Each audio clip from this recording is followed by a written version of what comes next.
This is DJ Professor Show you RIDE Jenkins, coming to you live from nowhere. Here to present to you another song from them 9-4 Monroe boys, track called R&R, and we're here to let you know that our motto is, and we're rolling, rolling, smoking, smoking, burning on a swisher, burning on a swisher. Yep. Right below sea level. Brought me about 2 shovels. Yeah. Right below sea level. Hey, brought me about 2 shovels. Right below sea level. Brought me about 2 shovels. Hey, hey. Shot time, rep that. Take flight, jetpack. Progress, no setback. All safety. I told them demons don't come around, but they ain't listen. That's why they underground. She soaking wet, need another round. We on the mission, little bitch, we shut them down. See, bitch, I came from the gutter. West side, I rep like no other. Told you that boo be my brother. Make the road move, chopper gon' stutter. Only one night, I'm gon' love her. I told them demons don't come around, but they ain't listen. That's why they underground. She soaking wet, need another round. We on the mission, little bitch, we shut them down, shut them down. Shot town, rep that. Take flight, jetpack. Alright, tell you something up, man. No setback. All safe. Yeah. Said you sliding with the team. Now, nigga, we don't know you. Move around like you're supposed to. Riding dirty in the old school. I just spit it for the gifted who remain inflicted. Type of things we go through. And you know we stay committed. You ain't gotta ask who did it. I don't answer to no critics. I just get it for my baby. Mary Jane to be my lady. And the quality's amazing. Blessings operating daily. Operating daily. Shot town, rep that. Take flight, jetpack. Progress, no setback. All safety. I told them demons don't come around, but they ain't listen. That's why they underground. She soaking wet, need another round. We on the mission, little bitch, we shut them down. See, bitch, I came from the gutter. West side, I rep like no other. Told you that boo be my brother. Make the wrong move, chopper gon' stutter. Only one night, I'm gon' love her. I told them demons don't come around, but they ain't listen. That's why they underground. She soaking wet, need another round. We on the mission, little bitch, we shut them down, shut them down. Shot town, rep that. Take flight, jetpack. Progress, no setback. All safety. Yeah. West side for the glory. West side for the glory. West side for the glory. Watch how I do it, little baby. Let's go. You already know what it is, man. We back with another good episode. It's King Ace Network Moments of Clarity show. This episode is powered by the good fellas at Bell Home Beard Butter. I mean, I can say this every single episode. Your beard is your crown. Not only do we have beard butter, we have oil for your hair. I'm using it right now for my locks. I'm letting you know right now, fellas, winter time is almost over. And if you ain't got no facial hair, man, summer might be looking a little shaky for you. Next up, we got Positivity Alkaline Water. You already know what it is. The water is always better when it got alkaline in it. Facts. This water right here, you could use while you in the gym. It replenishes your thirst. You can use it on the daily routine. I drink about 1 gallon of water a day. Salute to my people out in Atlanta. We doing big things. The water company is now in 40 different Walmarts. 40 different Walmarts we have this water out in Atlanta. And now we're about to distribute and bring it to New York City. You already know what it is. Today, I have a special co-host today. For the first time, a lot of people might see her talk a lot of shit on Facebook and Instagram and stuff like that. So I went out and got her because I wanted to see, you know, if she would bring that same kind of action to the show. So give a round of applause to Dulce. Hello, how you doing? Okay, welcome. Appreciate you. Hello, how you guys doing? All right, Queen. Okay, don't be too shy. I had just a little bit. Just give me a minute. I'm gonna open up. Okay. Up. This is the beginning. Now, we got the man, the myth, the legend, Queens in the building. Queens get the money. Queens, get the money, man. I'm interviewing a lot of people from Queens. You know, I'm getting along with a lot of people from Queens coming from Brooklyn. Got you. A lot of people from Queens I fuck with, man. Welcome, man. Introduce yourself, man. Tell the people who you are and what you do. I appreciate you, King Ace. Yeah, my name is RASHAD. A lot of brothers, man, call me Rod for short. I'm out of Queens, as you mentioned. Grew up out in Left Rack City, Queens, but you know my travels, man, all throughout the borough growing up is well documented. From a young child, man, you know, gravitated towards the streets, man. A lot of street legends. Right. And from there, you know, led to incarceration. Used that time as a laboratory per se, not to come out bitter, but come out better. And from there, I did a lot of, you know, personal introspection. Spirituality played a part. You know, I'm Muslim, so spirituality played a major part in how I did my time. And then right now, I work in a law firm doing reentry work as well as advocacy work, and just reaching back to those who are left behind, and using my knowledge of the legal world to work on getting these guys out of prison. So that's my vibe right now. So you coming from Queens, right? Yeah. Let's go back to your upbringing, and you know, what was the reason you went the street route? So, you know, like today's time, there's a lot of, you know, black icons that basically look like you and me right now. Right. But, you know, growing up in the era I grew up with, which was basically, I made my way in the 80s as a young kid. For the most part, the height of the the war on drugs and the crack era, that the individuals in my neighborhood that really attracted me and a lot of other young black men and Latino men in our neighborhoods was the guys that was out there hustling on a major level. Right. And you know, what it appeared to be at that time was a position of strength. That these were individuals that were basically shirking the system and making a way for themselves. When poverty was at an all-time high, you had presidents like Nixon, man, who had policies in place that was affecting, you know, the financial well-being of black communities. I'm glad you touched on that. Redlining was a major thing, man, where they were denying black family members loans, and it still goes on today, but it was really major practices at that time. So when you take all those things into consideration and how the system was lined up, there wasn't too many people that I've known personally that came out those neighborhoods and, you know, appeared to be successful. So the ones that filled that gap obviously were individuals like, you know, Fat Cat, Supreme, Prince, you know, Tony Montana, and individuals like that I've seen growing up that made basically the life look alluring. Okay. Yeah. So take it back to, you know, when it comes down to the streets and hip hop, right? Got you. So for you growing up, what was the correlation? Yeah, that's a good question. Hip hop in the streets, because I remember, especially in Queens, it was the rappers was all trying to look like the street guys. The rappers was trying to look like the hustlers. Right. You know, so exactly when do you remember the situation where the streets was, you know, taking the hip hop by storm? That's a good point.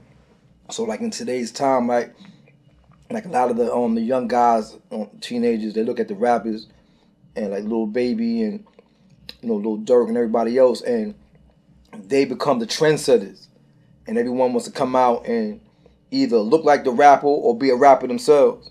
Like in my era, it was the street guy that was actually the trendsetter, and the rappers at that time had to attach themselves to one of the major figures in the neighborhood out the 5 boroughs to basically bring themselves some type of credibility. So I grew up like in Left Rack, you know, like the main rapper at that time that came out of my neighborhood was Cool G Rap. And you know, shout out to Cool G, you know, that's my bro. We used to go to school together. Cool G Rap, man. You know, we survived together, man, and he's one of the individuals, man, that I really seen that left like the streets, because he was out there for a minute and then started like taking the music serious. But going back to your question, is that, like the street guys, man, dictated the fashion, dictated, the cars, what rims to put on the car, the lingo, the language, the dress code, and then the rappers would imitate that, and go even further than that. Before the age of the internet and social media, that was a New York thing. You know what I'm saying? New York basically, with the fashion shows out here, the garment district being in Manhattan, Dapper Dan, all the major fashions came through New York first before it ventured out to other areas. So New York had their own little style and culture. So when the rap game started out, BX, the Bronx, New York, that the rappers were actually imitating New York style. Right. And then as the music spread to other states and other countries, that you started seeing the styles that we established over here be spread out, man, to different states and different people. You got a question? No, I was gonna say it's funny that you said that, because the other day I had seen something pop up on my Twitter about, I forgot his name though, but he was like a big drug dealer like in Harlem. He said that he had made a mistake. Like he was like really undercover, like under the belt, like no one was looking for him, anything. Right. So he said he made the mistake by buying a front row ticket to a boxing game. Oh, you talking about Frank Lucas? Yeah, Frank Lucas, man. That's he said after that, because the way he came in, they was like, how does man come up in here with all this money just like that? Like where he get, like, So they said ever since then, that's how like he was put on the map. Now they started looking for him. I was blessed with the opportunity of meeting Frank Lucas when I was in middle school for a Scared Straight program. Okay. Wow. And he came to my school. He was in a wheelchair. He came with his son. And the number one thing I asked him was, like, if you had the opportunity, would you do it over? And his answer to me was no.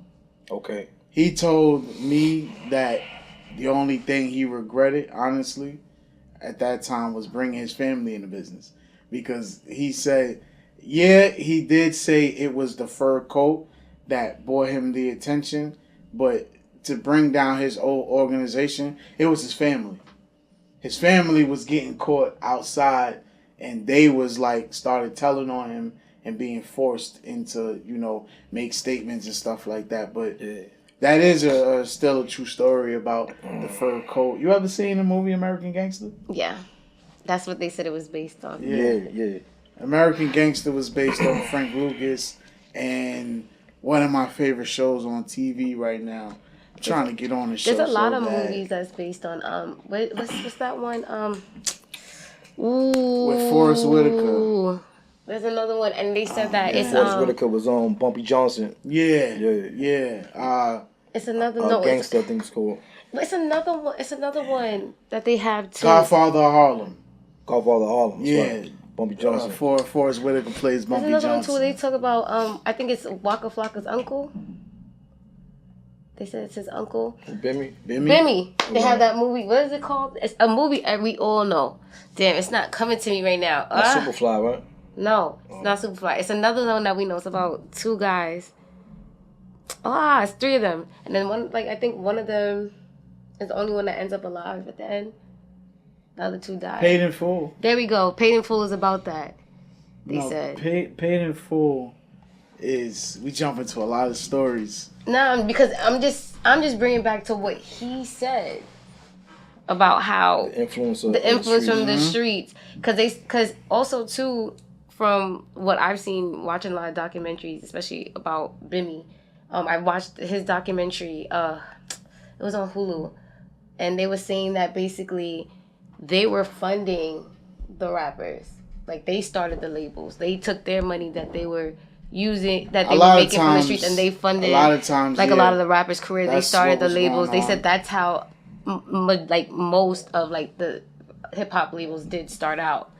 Yeah, if it wasn't from my knowledge, if it wasn't the white man starting the label, it was through a third party that would be a kingpin of that matter. Same thing like with Death Row. Yeah.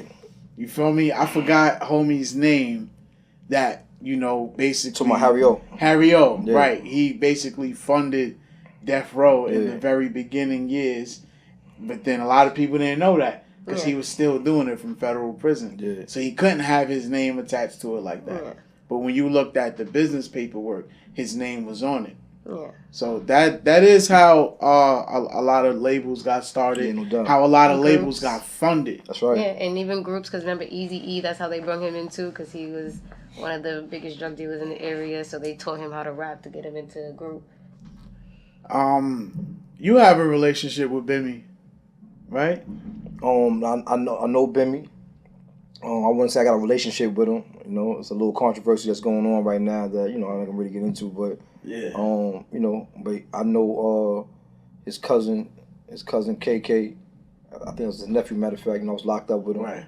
You know, shout out to Waka Flocka, man, you know, he doing this thing out there. Yeah. You know, but I definitely know Bimmy though, but I was more or less affiliated with Prince growing up. It was Cream's nephew. Right. You know, me and Prince was locked up in the Queen's house. And he's like one of the rare individuals, man, that, you know, like when people think about a street guy, they think about, you know, like a low-witted, just a violent individual, man.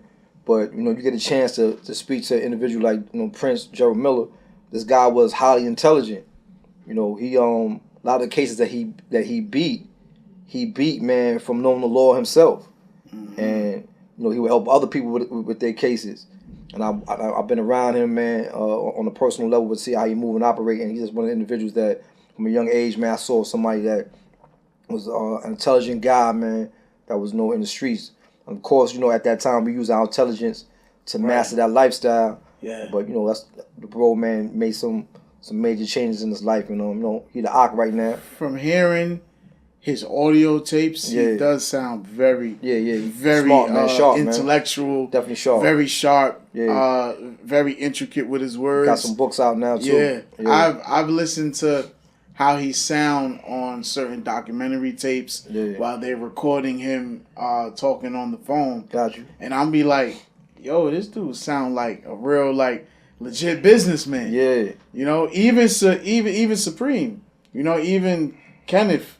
You know what I mean? Yeah. Like, they sound like some real educated brothers. Yeah, no question. I ain't gonna lie, man. Yeah, and you know, and that goes against the stereotype, man, because, you know, these guys were G'd up, man. They was gangsters, man. Yeah. You know, to every sense of the word, and but these was intelligent individuals. Is it true that the movie? Do you know this? The movie New Jack City was based around the Supreme Team in the way Kenneth and Prince had Baisley?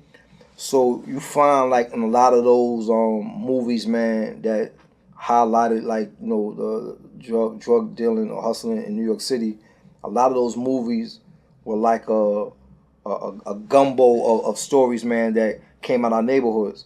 So it's alleged that Pappy, not actually Preem and Prince, but Pappy, was basically was like a motivator for a lot of the parts, man, of enforcers. And, you know, as far as Preem and Prince, there was definitely a lot of movies that was put out, documentaries that was put out that basically used a lot of you know, what they was about in their films. So I wouldn't be surprised if New Jack City definitely took some elements from Supreme Team and what they had going on at that time. Okay. So let's talk about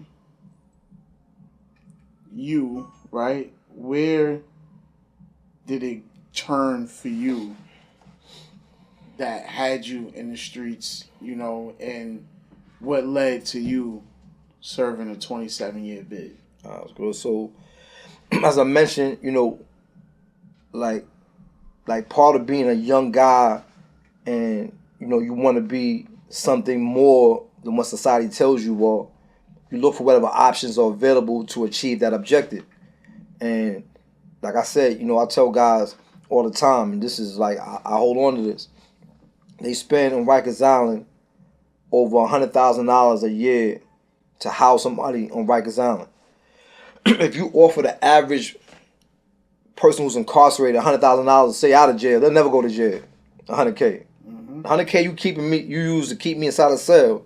If you offer me some type of job program, training, whatever, but that same $100K that you have for the jail, most of those guys inside Rikers Island wouldn't be in Rikers Island in the first place. So, you know, when you want to achieve certain material success, financial success, a person's going to look for whatever options are available. And, you know, right there at our doorstep, especially on the Queen side, you know, right there at our doorstep was access, man, to, you know, a large amount of drugs. And that became a temptation for young guys like myself. Era. Yeah, that era was something different, man. You know, and unless you actually from that era, you'll never really understand what was really going on. Like the movies show you, they give you a little understanding, but you can literally leave your house on Monday broke, get some work, and at the end of the week, you sitting on, you know what I'm saying, 100K. That's how it was. That was the height of the epidemic, man. It was really money out here like that in New York City. Now, you know, you'd rather get a job, man, flipping burgers than sitting on the block. Ain't no money really coming. Money on the block. Yeah, ain't no money on the block. Ain't no money on the block. Yeah, so they can't really understand it, but it was not justifying it, but at the end of the day, it was a real strong temptation, man, for my generation growing up and being around that type of money. So, you know, I bit the poison apple. I got, you know, involved in you know, a lifestyle that I wanted to maintain, and part of maintaining that, man, was getting involved in criminal activity. And then a phenomenon happened, man, during the early parts of the 90s, man. A drought hit. You know, there was some major high-profile busts, man, on some major work. And everybody know how that goes. It trickles down, man, where the streets dry up, and it was no longer the type of money that you was used to in the 80s. When the 90s came around, that type of money wasn't there. But you got accustomed to living a lifestyle, so a lot of people, man, reinvented themselves. People got into music, you know, like guys like, you know, the whole Def Jam camp. A lot of guys that was in the streets end up finding their way into music labels. Guys started attaching themselves. You know, you got Jay Prince down in Texas. You got a lot of individuals that started basically getting into the music in the 90s, and Harry O, the Death Row, and this is how these guys was able to maintain that money. You know, and as for me, the other individuals that I grew up with, it was like drugs or got to figure something else out. So some dudes went to sticking up, you know. It's a well-known guy, man, you know, rest in peace, he passed away, man, Tata, that, you know, at one time was getting a lot of money in the streets, and then, you know, things slowed up for him, and then he went from getting money hustling to shopping the jewelry off of rappers' necks, man, and other guys and Rolexes and all that. That's how he was able to maintain his lifestyle. As for me... 90s was pretty much the Jack Boy era. Yeah, it was Jack Boy era, man. Stick up kids heavy. So, in my situation, you know, I got involved, not to get into too many details because it was some Codys involved in it that were never incriminated in the situation, but it was a luxury car ring, allegedly, that I was a part of. Now we get into it. So, there's a well-known family... out the 5 families, man, that has a son-in-law that used to run a bunch of like chop shops in the Queens area, man. You know, on the mob side. Okay. And there was a high price or bounty that was put on, you know, luxury cars at the time. So I got, you know, caught up in that situation.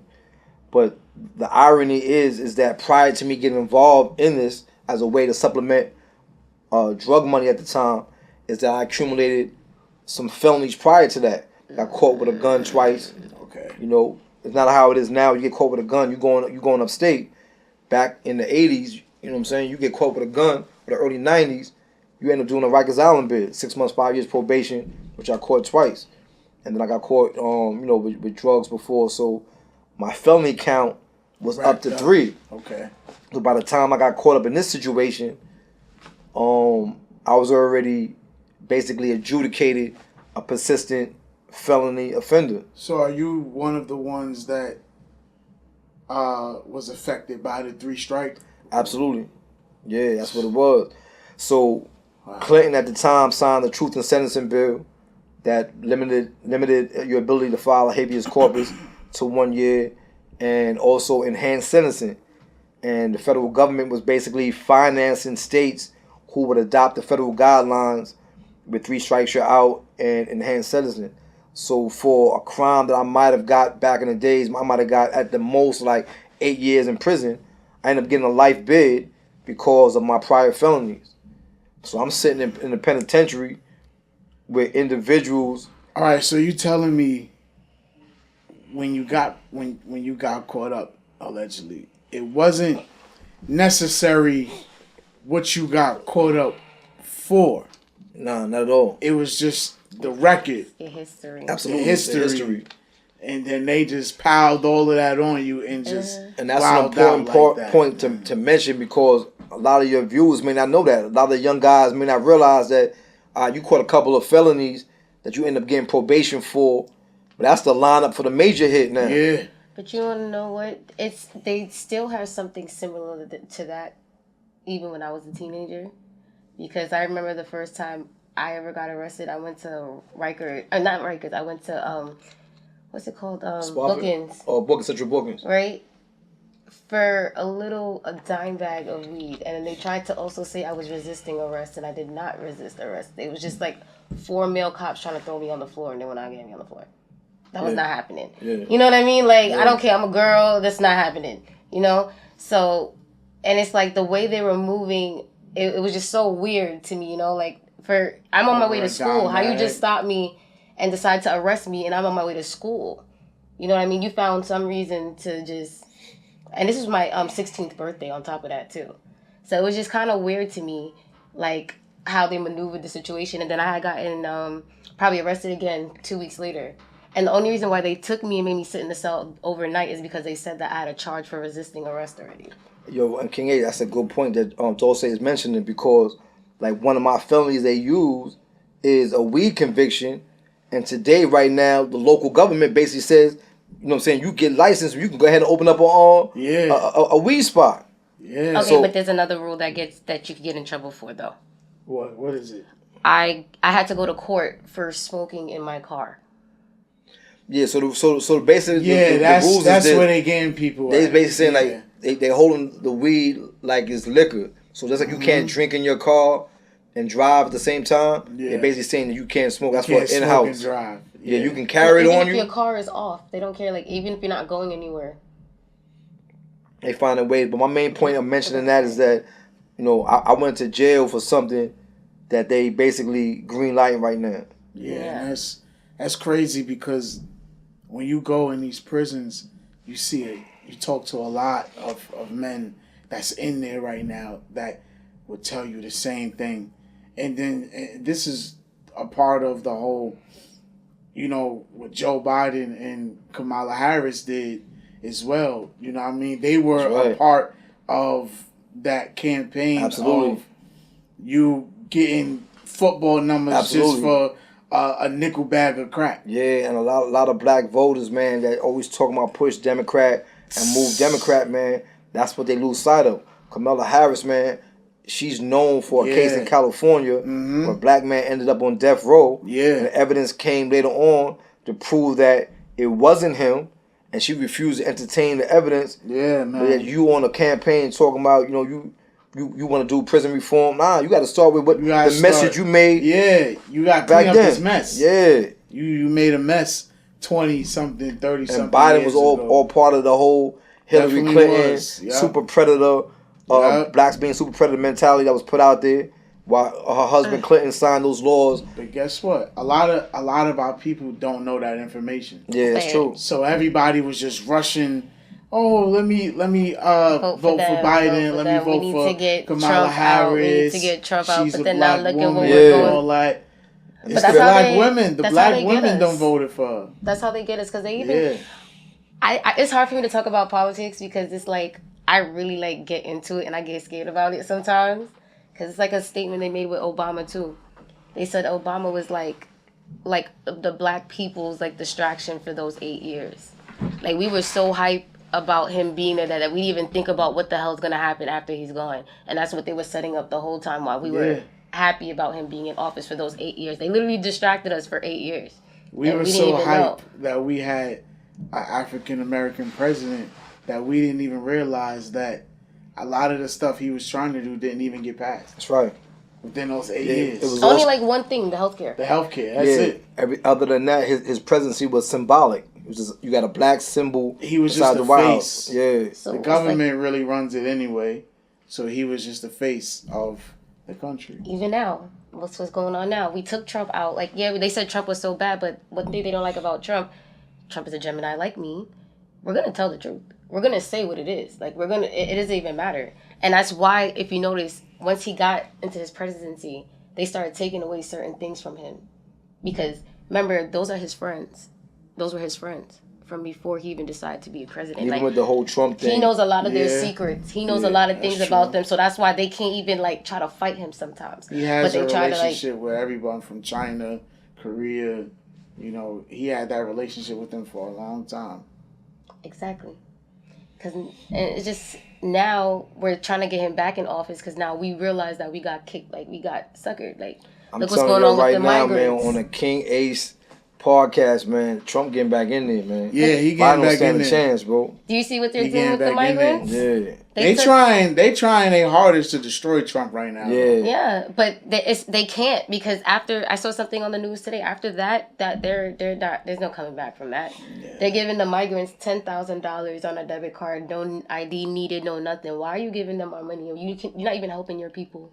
Not even helping the people. Yeah, that's a whole nother. That whole migrant issue is a whole nother issue, man. We need about 5 podcasts. Yeah, right. We just have to make that mark there, because we have to just make it know, like, how everything just, like, kind of circles. Yeah, no question. It's a circle. It's a circle. It's a circle. Because it all makes sense when you really look at it. Everything that was happening from the 80s to the 90s and then the presidencies, all of those bills and legislations, all of that makes sense all the way into 2024. Yeah. But let's get back to my man right here. So, the 27 years you did, right? Yeah.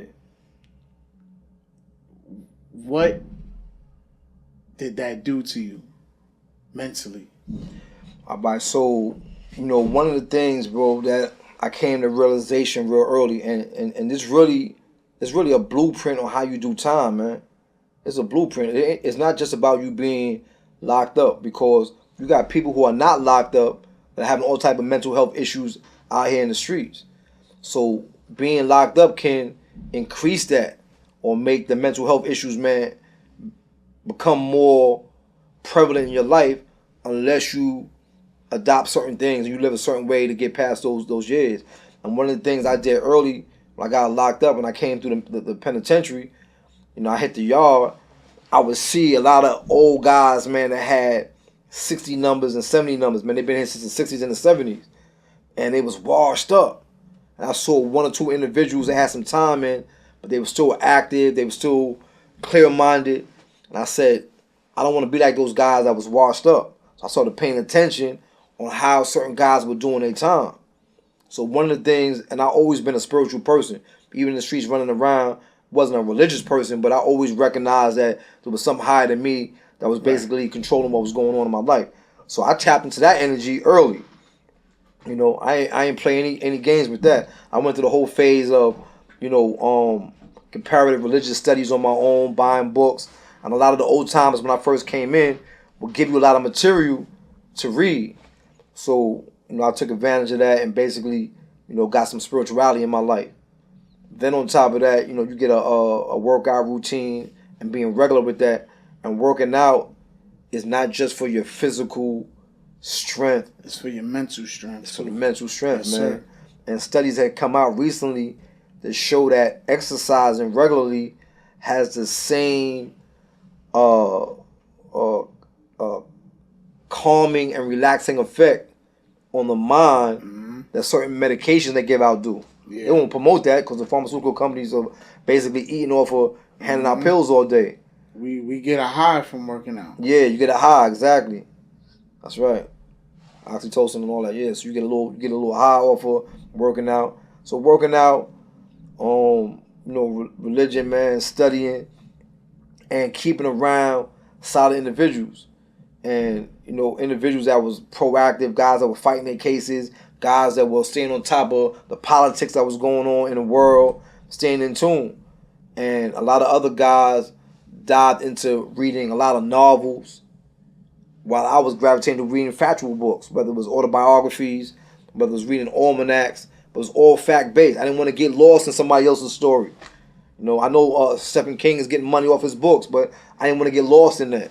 I didn't want to get lost in front of the TV watching movies all day. Okay. So I would watch documentaries, I would read books, I would educate myself.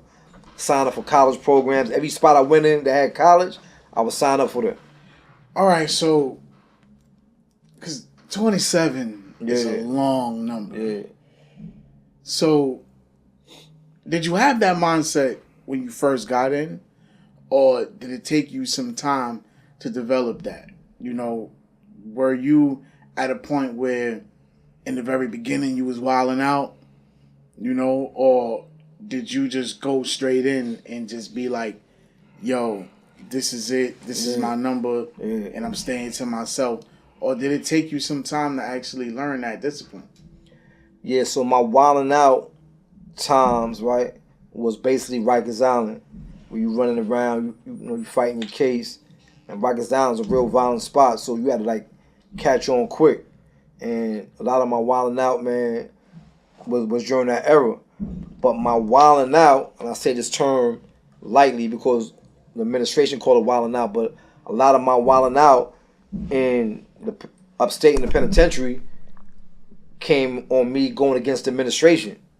Not me fighting other prisoners or me causing harm to other prisoners, but I started realizing how injustice that was going on, and how foul the system was, and a lot of racist police, COs, prison guards, or whatever, run those jails, and I'm sitting back watching, white supremacy.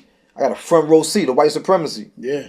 And my attitude wasn't to walk around and take my frustration out on another prisoner.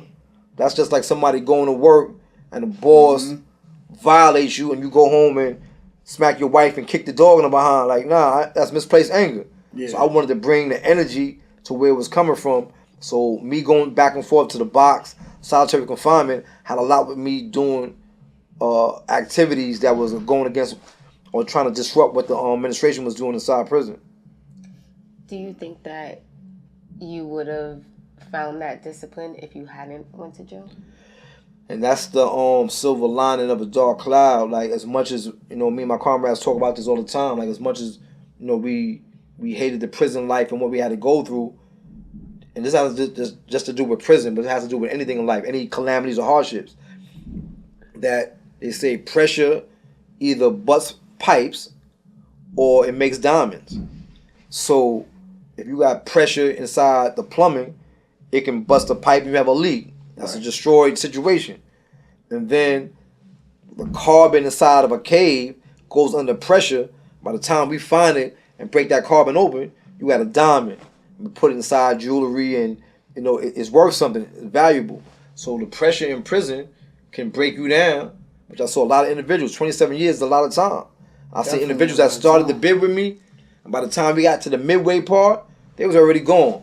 They was on medication, you know what I'm saying? They was heavy on drugs, or whatever they got involved in that wasn't stand up. Guys that were stand up individuals and then turn into informants just to survive in prison, to get an extra bread at lunchtime. They're telling somebody or, investigate, something was going on in the housing unit on behalf of the administration. So I watch guys get broken down. But, pressure in my case, and I give all praise to Allah, is that it made me a better person. So going to answering your question is, I wouldn't have learned a lot that I've learned unless I went through what I went through. So for that reason, and I survived it, is that prison did have a positive effect. Similar to individuals like Malcolm X and other individuals who came through one way, came through as a caterpillar and came out as a butterfly, Do you think that prison actually does rehabilitate? Not at all. No, it doesn't. And anybody I know that was in prison that got rehabilitated is because they self-rehabilitated themselves. I was gonna say they implemented a program for themselves that made them a better person. As far as administration, man, if you rely on them to rehabilitate you, guys are coming out of prison bitter, man. Because there's nothing but abuse in there. And most of the programs they teach you in there that they promote are outdated programs. Yeah. You got instructors that come in just for a check and won't teach you nothing in those vocational shops. It's like in a sense you're basically like kind of put in prison in a way, like it's like an outdated school system. An outdated school system. Like, none of that junk's gonna work when you get out of here. Yeah. But the guys that went to the library, you have to be willing. They always say that too. Like even if you don't graduate from school, they always say it's your fault because you didn't apply yourself. You didn't find your way through this because there's a way. Everyone has their own path, like we always say. So you found your path there. You know what I mean? So it's like you said. It's like the person themselves have to be willing to pick themselves up. It's not really about the situation itself. That's a good point. Yeah, you gotta want better for you first before anybody else could want better for you.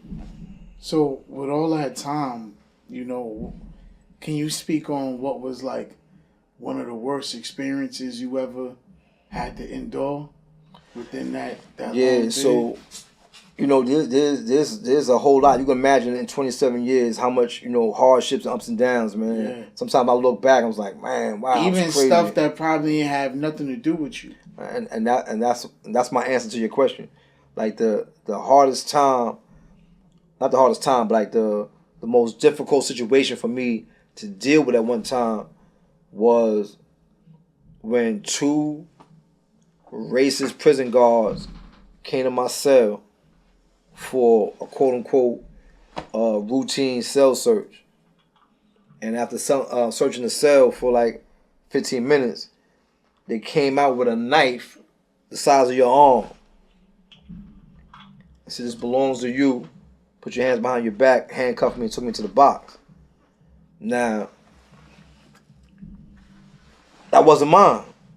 Not only wasn't mine, but I found out later on what it was really about. You know, it was brought to my attention why they did that. So what happens is, if you're a type of individual that garner respect among your peers, that's a problem. All right. I remember reading an article, man, where Big Meech was in one of the federal joints, and the Mexican mafia, and one of the I think the Black Gorilla family was getting ready to go at it, getting ready to go to war. And Meech called to sit down in the yard, got both heads together, whatever. You know, he's influential. Right. Was getting a couple of hours in the town, you know. You was able to do that. Yeah, so facilitate the sit down. You know, me being a leader in the Muslim group and the amount of years I had in prison, you know, it gained a lot of influence over the years. Okay. And I used that, man, to the advantage of myself and to the other prisoners who were inside prison. And the administration had a problem with that. So me and a few other individuals who they felt had influence inside prison, they set us up with knives. So when I got up to the box and I saw who was up there, that's when I was like, yo, they got you too? Yeah, who searched your cell? And the same police that searched my cell searched their cell. It was a setup. 2 and 2 together. Yeah. And and it was really bad because the next day I had a scheduled trailer visit with my wife. And a trailer visit in prison in New York State is that you allow basically 2.5 days in a private trailer setting on the grounds to be with your loved ones, whether it's your immediate family or in my case with my wife at the time. And so, you know, everybody's looking forward to that. Like you stand up like it's the day before Christmas. And they put you in the box right before that. I'm talking about like 9 hours before I was getting ready to go out on that trailer, man. They set me up with a knife and put me in the box in Auburn. And that was a hard reality, bro. Your wife feel like, yeah. So, you know, needless to say, man, she wasn't my wife too much longer after that. But no, she hung out as long as she could. She was sticking in there. Yeah, but you know, being in a box, no communication, no phones, you know, and being in there for a long period of time, you know, it took its toll on any relationship. And let me ask you this question, right? I have this debate with some of my people, and the debate is, should a man if you married is one thing. Yeah. If you are married already, it is one thing. Got you. But is it fair for a man to ask a woman to do the bed with him? So I'm gonna tell you this, right? Yo, these are some good questions, man. So, you know, being subjective and being in prison, of course, my answer for me and my comrades is like, nah, we trying to get married, man. We trying to get on them trailers. Right. No doubt. But there's a book I read, right? It's called The Prisoner's Wife. And it was written by a girl named Asha Bendeli. And she chronicled her life as a woman married to somebody who's incarcerated. And by the time I got to the end of that book, I was like, I don't want to put nobody through that, man. Because she did a outstanding job from a woman's perspective of showing the hardship. She broke it down, man. From how they really From the point of pictures they took on a visit, hiding them when certain family members come by or friends come by because they were like, yo, who's that? Yeah. And they're never going to understand. What do you mean? Like, you're a corporate lawyer or you work for this hedge fund and you married to a guy in prison who got life?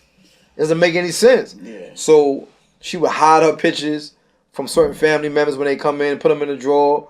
The abuse she went through going to visit a loved one in prison because they treat the families like they prisoners. Yeah, just about. Just about. Just about. They want to make you feel just as low as the prisoner feels. The loneliness she went through. That makes a lot of sense. Because I kind of was a girl that experienced that, but I experienced it at a young age. My boyfriend. When I was 14. Yeah. He was 16. He had, I don't know, he just like disappeared for like a week or two. Like I just didn't get no phone calls, no nothing like, and that's not normal, you know? And all of a sudden one morning I get a phone call from the precinct, from somewhere, the precinct of the jail, I don't know where he was. And then he told me like he was about to go away for like 2 years. I said 2 years? I'm 14. Literally 2 years was like 20. 14 years old, like, what is this really my life? Like, I had to look at the phone real quick, blink, like, look in the mirror, like, is this really, like, is this really happening to me? Like, you know what I mean? Like, it's like, as much as I wanted to, my mom just, like, literally in my ear, no. Like, she was on the other line, like, listening, like. Yeah. Yeah. So you wanted to? I did, but I was like, I was about to start high school, so I didn't know what my life, what was about to happen, you know what I mean? And what he did was really bad. Like, he's stupid for that, too. Like, what he did was really, like, I had to look at him, too, like, out of all things, like, this is what you did. Like, because that's what a lot of, like, kids, like, boys my age around that time were doing, like, break-ins, like, just breaking into people. I was like, why the hell would you break into somebody's house? Like, people are coming up with things now, like, you know, they could see you in their house. Like, why would you do that? Like, you know? You want to understand it from...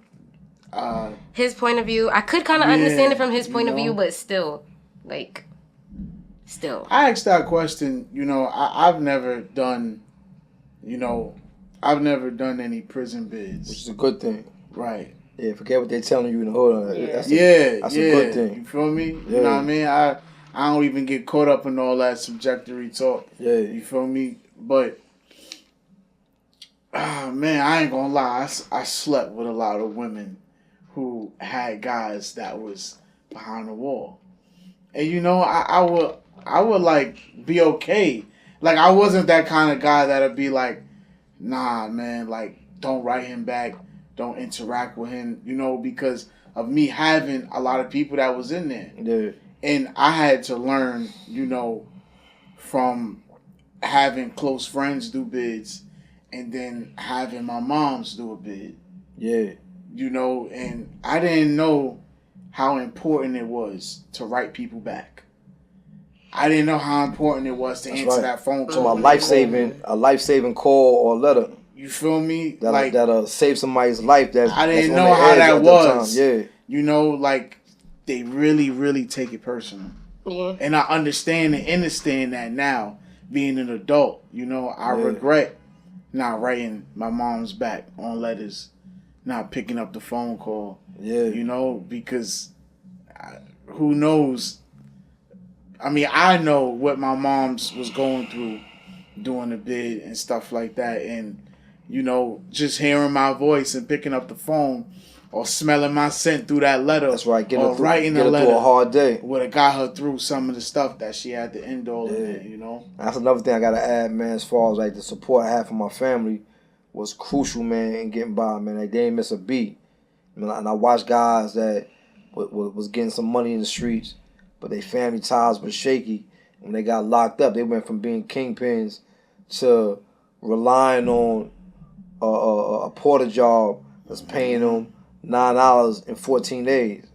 Going to the store and coming back with only 2 or 3 items in your bag while everybody else coming back with a whole bag full of items, man. So I've seen that. And they was supporting their family while they was They were the out, ones right? that was grinding for their family, man. Crazy how that happens, bro. So when you in there, man, for the most part, you on your own.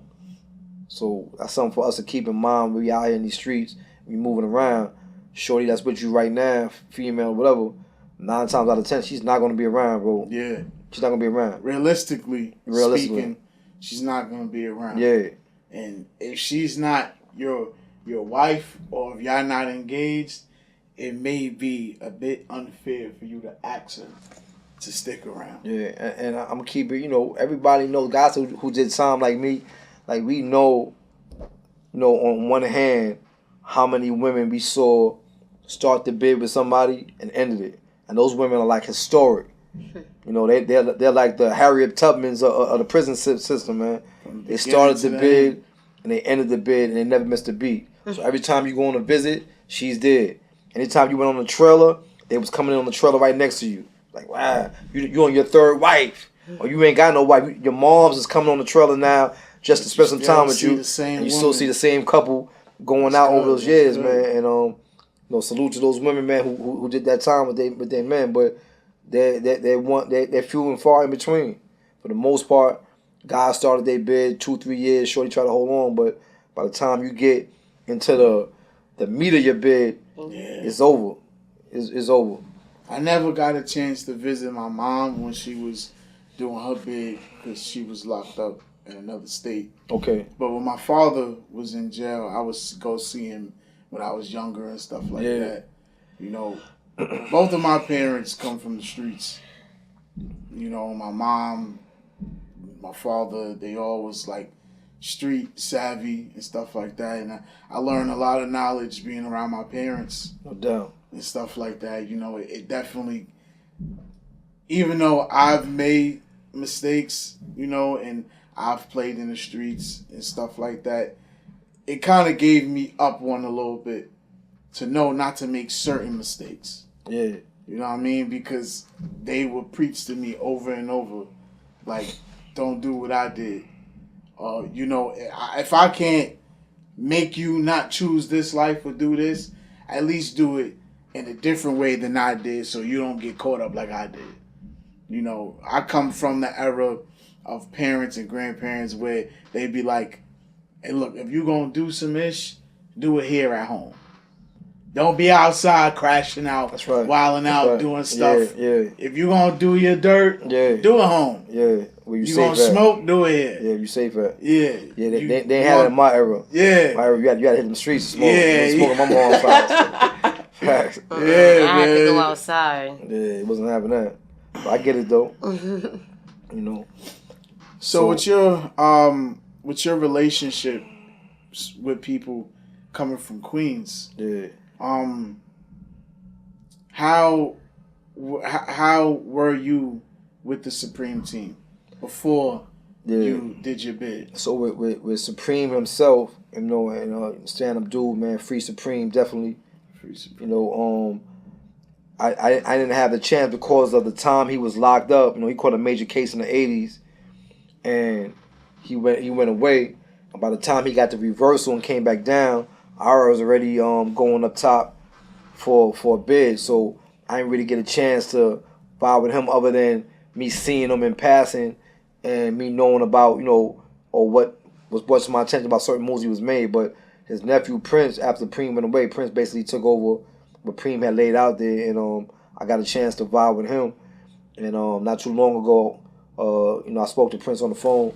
Okay. He called me. He's working on some legal maneuvering, man, to get out of prison. He's always working on a documentary. Yeah, he should be coming home soon. The last documentary I saw exactly. when Nas did the documentary 2 years ago, they say he should be coming home soon. He's working on some things, man. So, and he gave back some time on his own.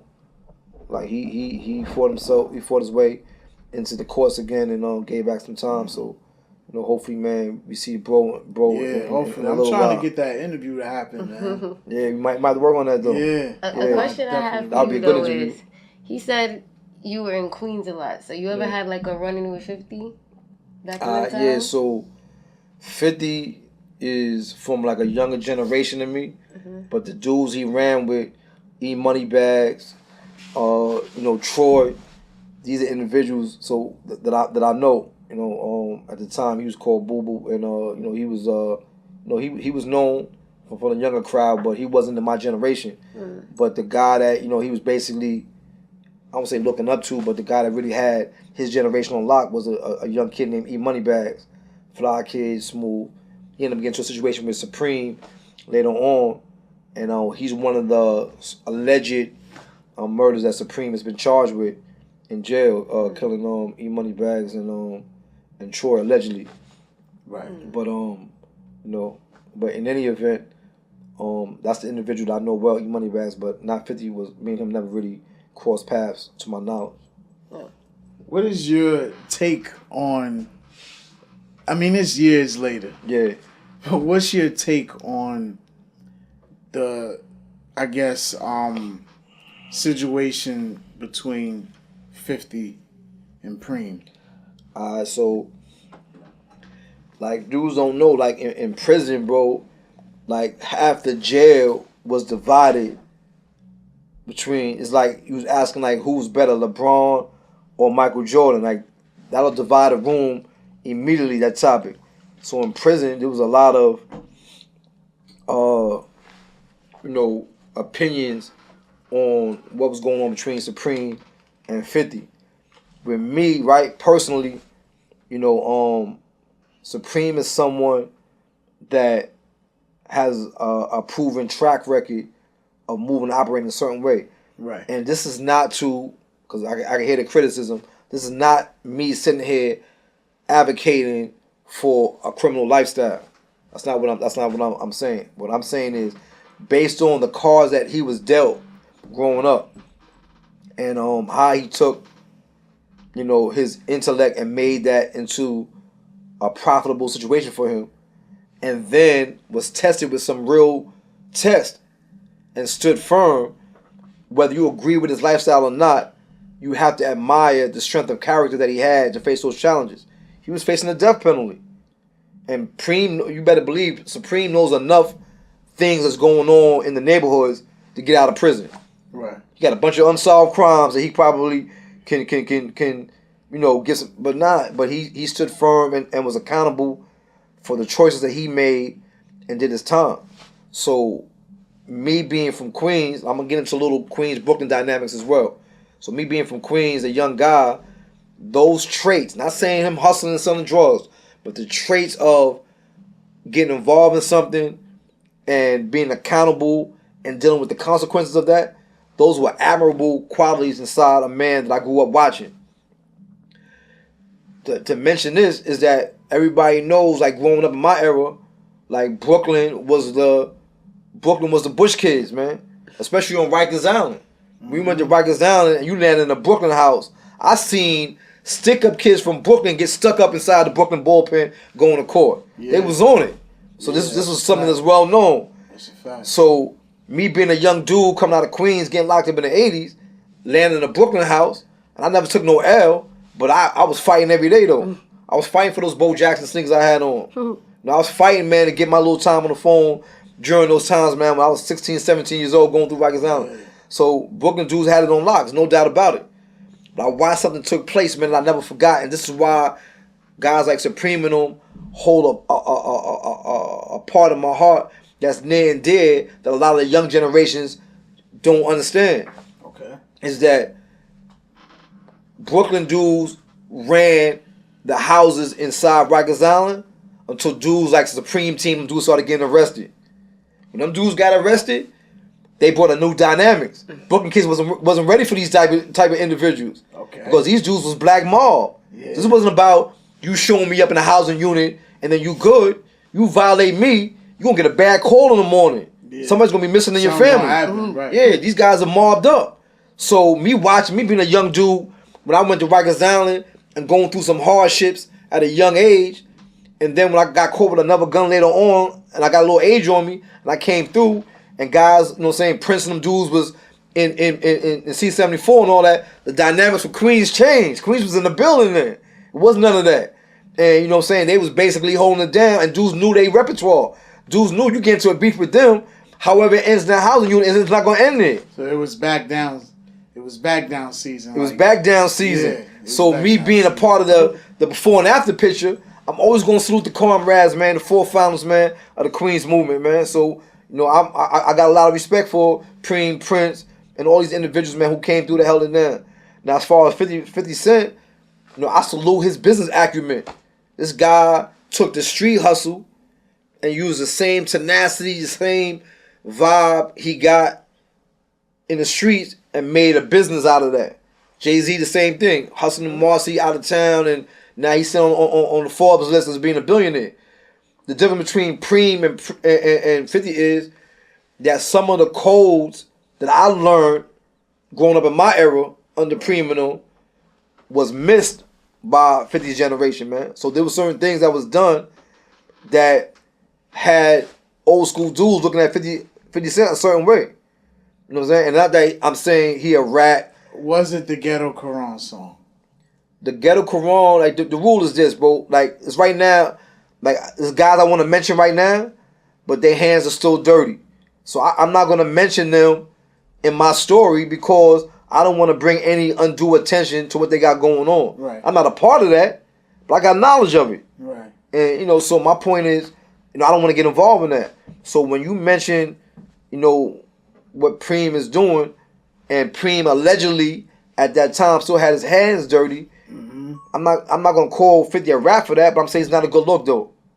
It's not a good look. It's not something that I personally would have done. Right. And I think that if you ask 50 now, he might not say it publicly, but I think in his heart, bro, as a mature dude right now, he might say, you know what? I shouldn't have did that. Yeah, I'm gonna leave certain dudes. Yeah, I shouldn't have did that. I believe that too. Yeah. I don't think he would ever admit it publicly. Yeah. But I think low key he would tell and say like, yeah, I probably shouldn't have done that, bro. Yeah. I knew better. Yeah. I knew better. And I was told that is why the reaction was the reaction was because everybody looked at him as you knew better. That's why it was like I was told from some Queens people that's why there was like no second chances. Yeah. Because he was held to the code that he pledged as well. You know what I mean? So they looked at him like, nah, you know better. Yeah. You know? Regardless of who you are, you know better. Yeah. And the consequences are the consequences. Now when you rap a rhyme about legends in the street that's passed away or whatever, or say the statute of limitation is been removed off a certain action or whatever case may have you, and you may speak about it, it's nothing you can say that could be used against somebody in an open court of law. Right. But, you know, if you start putting people's business out there, you know, it's not the best thing to do when somebody might be still, eating off the streets, man. So I think in that regard, that was a strategic mistake on 50, man. But with that being said, though, I definitely commend him as far as his business, his business and all that. He about his business. He about getting to the money, constantly reinventing himself and all that. Yeah, but man, the streets, the street, it's not for everybody, man. And you can count on one hand how many individuals, man, like from the beginning to the end, stuck to those codes and basically became who they said they was. Which, if I can, I want to mention something else. I want to segue into the codes and what people talk about. Yeah, go ahead. All right, so like me and my comrades, right, at the law firm I work at, a brother named Bruce Bryant, another individual named Sheldon Johnson, as well as in conjunction with another attorney named Tafari and a brother named Nick. We teach the 4th, 5th, and 6th Amendment to the youth. And the reason why this is important because to educate young guys on what's your constitutional rights, it helps take away the steam from mass incarceration. So the 5th Amendment is the right for you to remain silent. Meaning, to shut the hell up. That's a right for you not to be a snitch. Mm-hmm. That's a right. You had a constitutional right not to be a rat. It's ain't nothing to do with street codes. Because a couple of your segments, you brought up ratting inside your podcast. Right. And you read the comments. Every time you bring up the topic about somebody ratting, it starts to rub people the wrong way. Why? Yeah, I got my reason why it rubs people the wrong way, but everybody's not as stand up as you say they are. Because why would you got a problem with somebody out on somebody who's taking information and giving it to the police? But in any event, the Fifth Amendment of the U.S. Constitution, a piece of paper that the U.S. government used to govern a nation, tells you that you have the constitutional right to remain silent. You don't have to tell on yourself, self-incrimination. You don't have to tell on nobody else. So this has nothing to do with no street code. You don't gotta tell them your name. That's right. This has nothing to do with no street code. Yeah, you don't. This has got to do with your constitutional rights. And a lot of guys get it wrong, man. When you call a guy out, man, for ratting on himself or others, you know, it's like they tell you, oh, you one of those guys that's still trying to hold down some fake street code. Nah, bro, this is your constitutional right, man. You ain't got to say nothing to police. And for the forefathers to put this together inside they constitution shows you the merit of that. The Constitution is so strong that you and I, black men who catch a life bid, if we got a constitutional issue in our case, you can get out of jail, bro, based on your constitutional violations, man. Mm-hmm. So this is how strong that paper is. People don't do the work to know that knowledge. That's This is why we need more lawyers. Yeah. Black lawyers. I say that all the time. Yeah, which is why we started the whole 4, 5, 6 movement. We're gonna be going to high schools and junior high schools and educating the young guys on what their Fourth Amendment is. You know, the right to be free from search and trying seizure. To grab the youth early. Yeah, educate them. Grab the youth. Yeah, your right to have an attorney to represent you. Mm-hmm. And I have 2 black boys at home, and sometimes when you sit down, you think about it, and you watch these things. It's like, damn, how the hell am I supposed to talk to 2 little black boys to explain it to them? And it's like they grow up in a different dynamic, though. My kids are not like, we're not like in the streets and nothing. Yeah. We come from more of like a suburban. Got you. And they still got to be educated. And because even in my suburban dynamic, there's still boys that change. Because a lot of guys I grew up with, they've been locked up. It's like I don't know what's with my generation. It's like we all want to be in the street and we don't need to even be there, no matter where we come from. Yeah. Literally. Yeah. Like it's just so weird to me that's why I saluted Bro when he never did no jail time, because like in black culture, some black culture is like being in prison or being in the streets is like a badge of honor. And it's like, why is that? Guys was out there when I grew up because their options was limited. Yeah. Now there's more options out here for a person to get involved in, man. But like being in the streets is not, going back to even rappers and athletes getting caught with guns. It's the music. Like you legal, bro. You a legal millionaire. Like go to the gun range. Like your white counterparts. No, that's you know what you are so right. I say that all the time. Okay, never mind. Like I tell people that all the time. Like, how you want to come outside, run outside with your gun all day?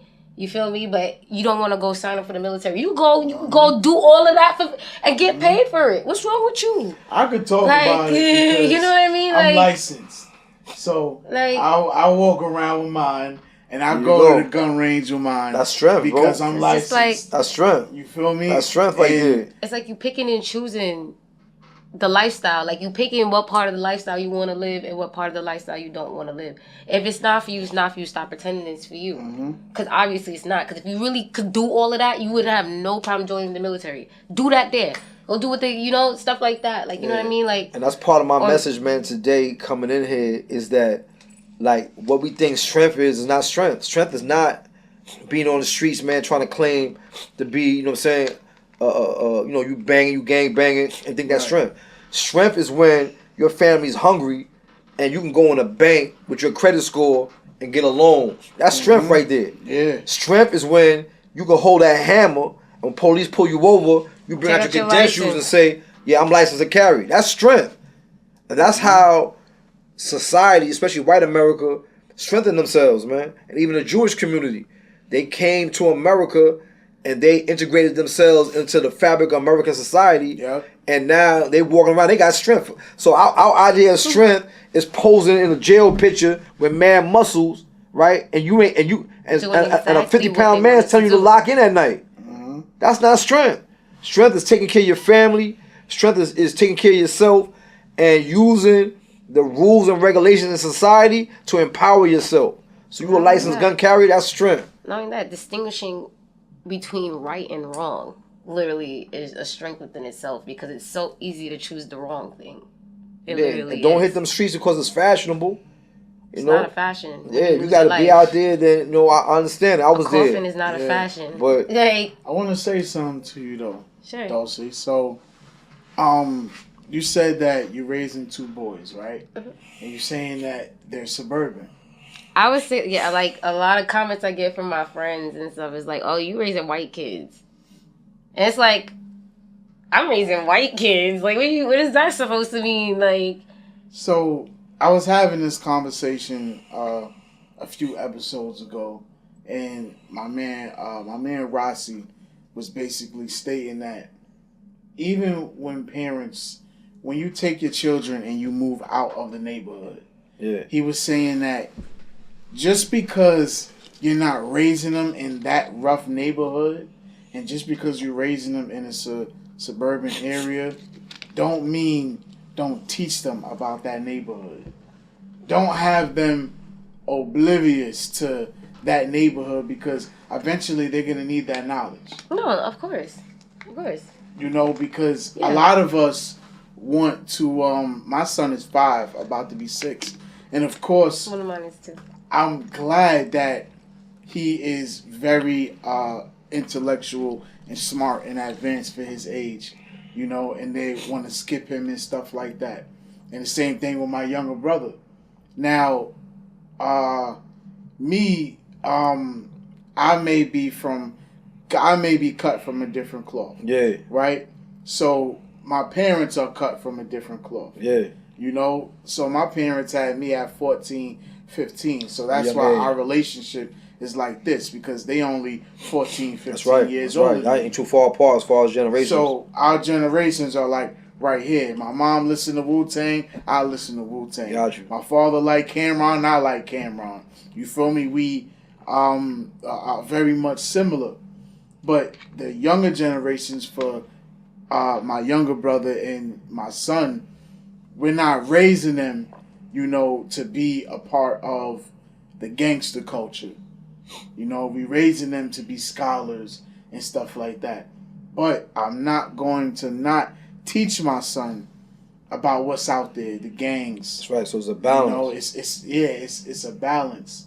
Because when you don't teach your sons about the gang culture, when you don't teach them about the justice system and how just even your own people could flip on you and y'all could look the same, being in the same neighborhood. Yeah. When you don't teach them that, and then finally when they break away from you, and they confront it, or they confront it with it, now they don't know how to handle that situation. No, but I do talk to them about stuff like that because I have my own experiences too, and they also have like uncles. Their father, like one of my children's father, he's still in the streets. So they get both sides of the story. Like, yeah, like my son witnessed, like, I'm not trying to, like, you know, throw my business out there, like, witnessed a trap house before, knows what it looks like. He knows he does not want to be in one.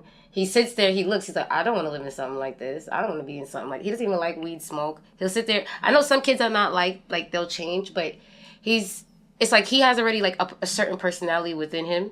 Okay. That I can kind of, like, pick up certain things. Like, he's very athletic. He's like, I want to drink water. I want to eat vegetables. Like, if he sees me smoking, wow, why are you smoking? Get away, you smell stink. Like, he's like, very athletic. So I'm, in my mindset, I'm just like, all right, maybe if I keep him on this, like, everything that has to do with basketball. He got a better chance. He has, and it's like, I know people, too, because I know both sides of the spectrum. Because I would say I was one of those kids that grew up in the suburban area, and then I started running out in the street, too. I used to rob people. I used to do all of that. Like, I don't care to put it all there. Listen. You grew up where? I grew up in Mill Basin. But then I started Mill Basin, Brooklyn. Yeah. So back then, you know, growing up was a little different. It was very calm. You had grass on your side. Fast. And then you had. And then I ran over to Flatbush. I found like a guy in Flatbush, and then I just started like wilding out in Flatbush. Of course, that's what it was. Like that's what it was. I found a guy and ended up being crip. Ended up doing all of that, beating up girls outside, and then going back home to Mill Basin like nothing happened. It's like living, like, you know, what's her name from ATL? Lauren London's character from ATL, something like that. Yeah. That's what I was doing. You know what I mean? Picasso in your house. Listen. Had a couple of Rembrandts on the wall. Listen. Acting up. Listen. My whole my life is a story itself, but it's like I feel like my kids would be able to balance because their mom already has like that balance. Like I seen a lot of things that I shouldn't have. I probably wouldn't have if I didn't fight to go see those things. But I felt like I had to see those things. Though, got you. if you know what I mean. Build you to the woman you are. Yeah, because like I was so sheltered. I was really sheltered. All I knew was the four walls in my house and what was on TV. And, like, I used to watch BT and VH1. I'm not going to lie, yes. Because that's the only way I could learn about, like, the black culture. Like, I was around a lot of white girls growing up because of the privilege that I had. My parents did the same thing that I guess I'm going to do to my kid with the keeping me in a routine with, like, dance. So I was always with these little white girls just all the time. So it's like I feel like I was raised to see, like, really see both dynamics of life, literally. The black privilege and then the black street. And I could say, like, I understand why my parents pushed me away from the streets. Because a lot of things I saw, I sat there and I'm like, oh, my God. Like, I really do not want my kids to go through things like this. And it's like, certain of my stories would probably be mediocre to probably what you've been through. But to me, it was like, oh, my God. Like, this is happening in front of me. Like, you know, I've seen... Just imagine. A lot of things. You already said that some of the stuff that you felt like that about were, you know, not as severe as the situations he had to endure. So if you felt like, just imagine what a man like him had to feel and go through mentally and emotionally and just tucking it, you know, because as men, that's what we get told to do. We get told to just tuck it and keep it pushing. Yeah. Right. That's why I try to raise my boys different. Like, I don't know. I feel like I was raised by men. I do have a mom. Of course, I was raised by my mom, but I have no sisters. I have two older brothers. Okay. I grew up with my father. My father's married to my mother, and also my grandfather was a big influence. And I have so you had a male masculine cousins. presence. I really understand the male mind. Like it's very weird. Like, and I feel like that's what made me a certain type of partner too, because I'm a certain type of partner as well. I know I talk my shit on Facebook. Don't get me wrong. I'm telling you, I be talking my shit because I gotta check your page, man. Yeah, I talk certain shit because she I be want having the everybody better. in an uproar, man. I talk in a sense where I want better for men, but I'm blunt. I talk in a sense like I'm your mother. Like, you should be doing this. Like the guy I'm talking to right now. Like, there's something he did. Like, he had called me recently, and he was upset about something, and he was talking about, you know, trying to take his life and stuff like that. And I want some, but what?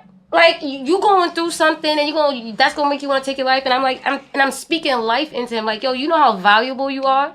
Do you know why you're here? You only speaking like this because you probably don't even know why God put you here. Maybe you need to sit down with yourself and think for a little bit, figure it out. Black queens, you feel me? And I had to like sit there and explain to him his value in this world. You understand what I'm saying? And that's just me as a woman, because I understand men. I understand the hardships y'all go through. I understand.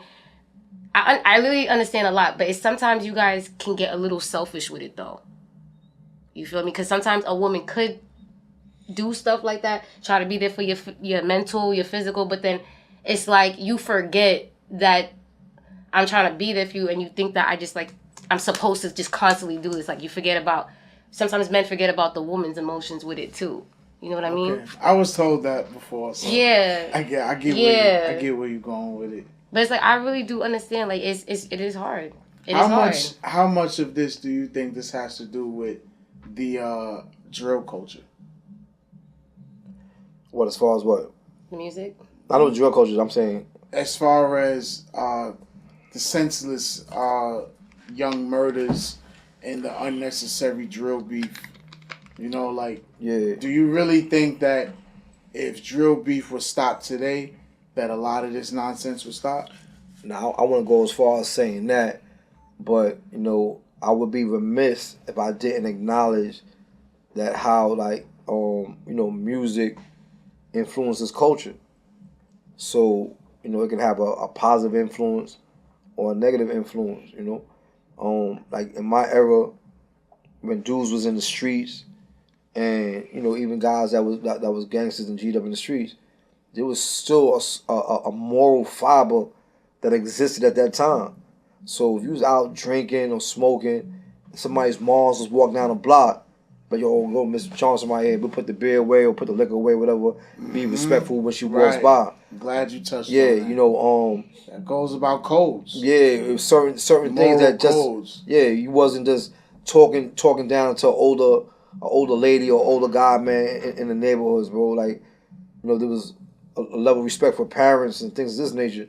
So now, in this culture, you know, even like with the female rappers, and you know, you raise a daughter, you gotta really, man, like put your finger in her ears when it comes to certain this music, man.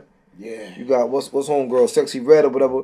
No, she got a buzz, and people think it's innocent, but you know, I've watched videos on the gram when you got 5-6-year-old girls twerking and singing Sexy Red.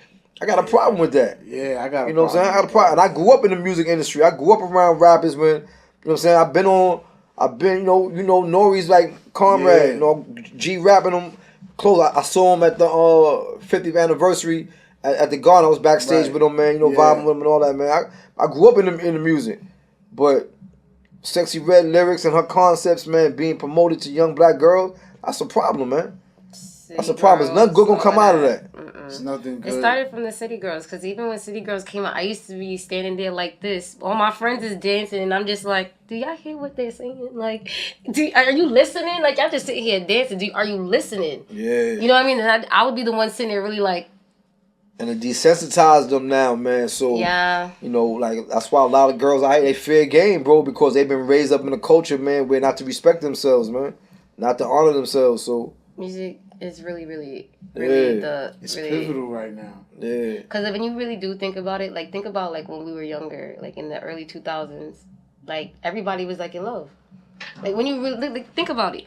That's why that's why we was, like, trying to hurry up and grow older. And, like, what we thinking was going on in them songs is not going on right now. Literally. At all. But that's what the generation before us got, though.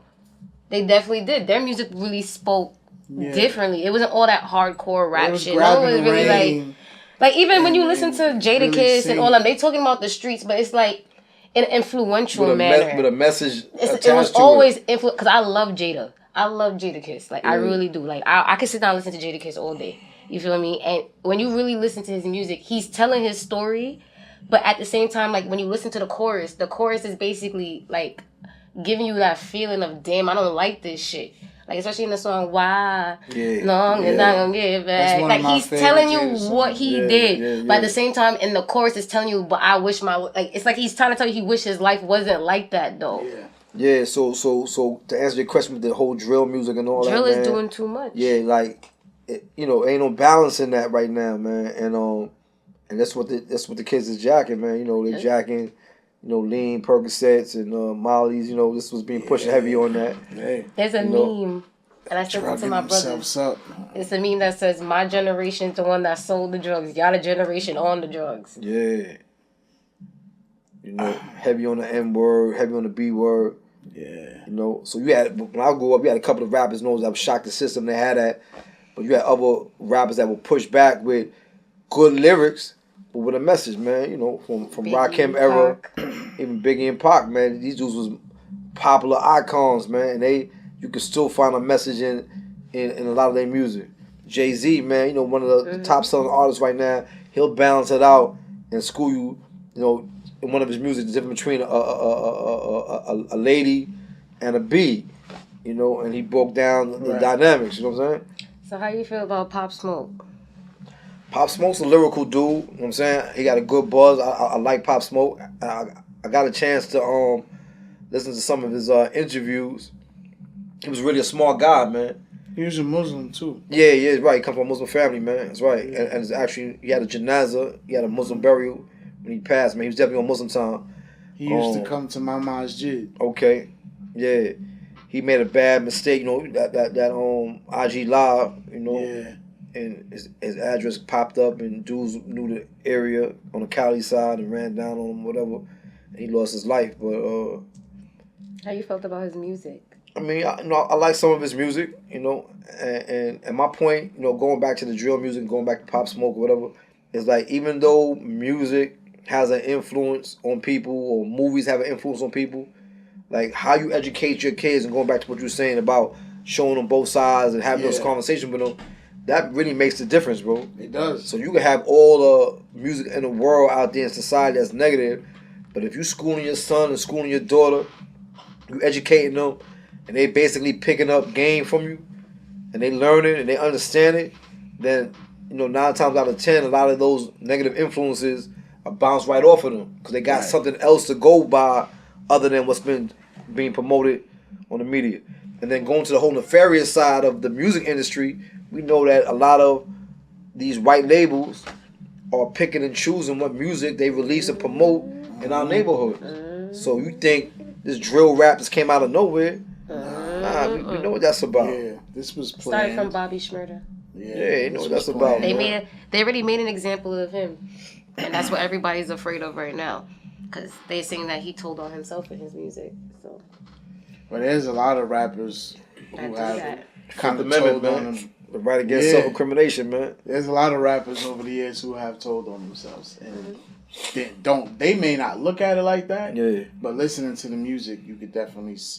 I remember I watched on the news last year with the Brownsville.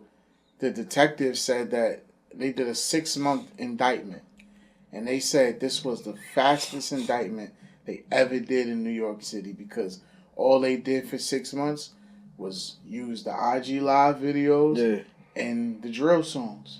I remember King Ace when I was locked up right during my bid, and I started like going to the law library reading cases, and I remember like starting to see when the Instagram got real famous and started getting real popular, how guys would commit crimes and then post them on your page. Like when I grew up and something happened in the neighborhood, a man down or whatever, and the news would come out there, dudes be hot. Like the news, the news is out here, the cameras is out here. I ain't trying to get caught on the camera. But now, like, dudes commit the crimes and they run to the camera and they'll post it on their gram for likes. I know you probably was like, what the? I was like, yo, where this came from? What year did you come home in? I came home 2022. Bro, you came 2022? Yeah, I've been out, man, about 18 months, man. Wow. Hit the ground running. Yo, man. As you should. Okay. Inshallah, man. That. I thought you been home for a few years. Nah, already, man. I just wrapped up 27, man. Yo, damn, I ain't know that, bro. Yeah, I just wrapped that up, man. We need to give him like a. Yeah, man. Like you. Bro, like, and this is why when I was talking to you, I was explaining to you, like, yo, the stuff you accomplished. Wait, you've been locked up since 95? Since 95. From 95 to 2022. But you just did the straight, no breaks. Because I'm 28. I'm like, hold on. 27 years. Because the whole time when you said 27, I'm like, that was like a year ago for me. Yeah, no breaks, man. 95. I was born May 1995. You watched a lot. Changed. A lot changed since then. Wow. Yeah, that's an understatement, man. You know? Cause what? What was your feeling like when you walked outside and you just seen like all the different stuff? Like you were just like taken back, like. Yo, I'm gonna be real, right? Like a lot of times, man, they make satire out of guys coming home from prison. I know there's a movie, it's probably a little too old for y'all, but it's called like I'm Gonna Get You Sucker, right? Yeah. And they showed the dude, actor name is Vargas, man. They call him Huggy Bear. He leaves prison and he got the old pimp outfit on, and then the shoes, the platform shoes, he got like a fish tank in his shoes. And what they was trying to show was like how outdated his mind was because he'd been in prison so long that he came out. So the kids on the block was laughing at him and teasing him or whatever. That wasn't my case because I kept my ears to the streets and I had individuals that stayed in contact with me throughout the years that was basically letting me know what's going on. Plus, I read a lot, man, fashion magazines. So I was always paying attention to what was really going on. So, but one of the things that I will say is that when I got out from prison, I had anxiety, bro. Because I didn't want to get locked back up again. Yeah. So I'm on a road with family members and, you know, it'll be a little traffic violation and they start yelling and screaming. And where I just came from, like, ain't no bluffing. Like, you yelling and screaming, what's coming next is, it's going to be bloodshed. Right. So they yelling, screaming in the car. I'm like, man, it's getting ready to go down, man. I'm gonna go back to jail. Like, what's happening? They're like, yo, nah, it's all right. But I had to realize, and I used to tell them, like, yo, when I'm in the car, when you're in the car with me, relax. Don't argue with nobody on this road. Yeah. Because if they come out their car, that could lead that. I gotta perform a certain way. Yeah. At least that's how I'm thinking at the time. Yeah. So I found myself being extra polite. You know, one time I was double parked by the bank at the car, and one of the FedEx trucks came through and honked the horn. The guy talked crazy to me. And my mom, like, yo, it's getting ready to go down. Like, what's wrong with this dude? Just chill. Then he comes out the truck with flip-flops on, with slippers on. Like, you ain't ready for no action. You got slippers on. You talking to me crazy? The wheels is rolling in my mind. I'm like, I'm sizing you up. Ready? Yeah, but I realize in society, you gotta let a lot of that stuff just rub off your shoulders, man. Yeah. Bounce right off of you. Wow, bro, I can't believe you just came home in 2022, man. 2022, man. 27 years straight. Yeah. No breaks. Yeah, you had something stashed away, man. Nah. Damn. Just imagine when you go and like man. they have like these big phones and you come out Right. like, what the fuck is The this difference shit? in technology was Like, I know bananas, you was bro. looking at it like, yo, what's this? What's that? iPhone. What? Because I could barely work this. I got a problem with it, man. I'm gonna be True real. right. Like my major pet peeve is technology right now. Yo. For me to get into my account, I gotta go with a email, a username, a passcode. You gotta send a text code. I gotta memorize the 7 numbers. I gotta flip back to the bank page and write the 7 numbers in. Bro. Like, give me the paperwork, man. Fill out my application and get up out of here. So I got a problem with technology. I got beef with technology right now. Yo, before we get out of here, right, I want to ask you, you had any relationships with Alpo, Rich Porter, AZ? Okay. Yeah, so like they was well known in the Five Boroughs at the time, man. Shout out to Rich Porter's family, RIP, you know. Like I met these guys. There was a spot called Willie Burgers. And Willie Burgers was like a greasy hamburger spot, you know what I'm saying, in Manhattan, where all the major hustlers would meet up at. So whatever club you went to, you know, you went to Bentley's or whatever, or you just hanging out, you went to Dapper Dan to go buy a jacket, whatever, you pull up at Willie Burgers. Everybody got their cars parked out there. You got guys that's hustling to clean your car, shine your armor, all your wheels and all that. So the Queens crew that was getting money would go up to Willie Burgers. Alpo and Rich Porter would be up there. You had dudes like Boy George from the Bronx. He come through. You know what I'm saying? Premium was regulars up there. You know what I'm saying? Fat Cat and them will come through. And that's how I got a chance to know about these kids. You know what I'm saying? Rich Porter and Alpo up there in Harlem, man. I never had a personal relationship with them, but I was definitely in the same environments and the same circles they was in. Okay, so give me back the time when everybody got the word that Rich Porter was murdered. Yeah, you remember how that felt? Yeah, I was first shocked when I heard Rich Porter got killed, man, and I remember when his little brother got kidnapped. And that was a major situation. I remember the Daily News article, man, like it was yesterday, bro. My mom's had a subscription to the Daily News, so I was used to read the papers, go to the little crime sections and all that. And I saw a kid, they said a kid got kidnapped, and I think his part of his finger or something was cut off and sent for, basically trying to extort some ransom out of Rich Porter. So word hit the streets, like, yo, that's Rich Porter, little brother. And, in my mind, like, his brother gonna come home because Rich Porter got money. I know he got the bread, you know what I'm saying? Sitting on millions. Which is another story about, like, you can't really count somebody else's pockets, man, because you don't know what somebody really is working with. So he had trouble getting the money up to the point where people thought he was bluffing them and ended up killing his little brother. And then right after that, everybody knows the story, man, where Alpo admitted. He admitted, say me, telling those streets, Alpo admitted in interviews that, he killed Rich Porter over, controversy over some weight. But when I first heard about it, it was shocked. I was shocked, and I remember a dude telling me, like, yo, man, like, Harlem died when Rich Porter died, bro. Like, Harlem was... That's not the first time I heard that. Yeah, I mean, that's how, that was like... He was the heart and soul of Harlem at that so on the time. street level, that was like Biggie or Pac in the rap music industry getting killed. It's like Porter got killed because he was a well-known figure in that lifestyle. Fly dude, you know? I wanna appreciate you for coming up. Yeah, definitely, man. Matter of fact, I bought a gift for you, man. And it goes, man.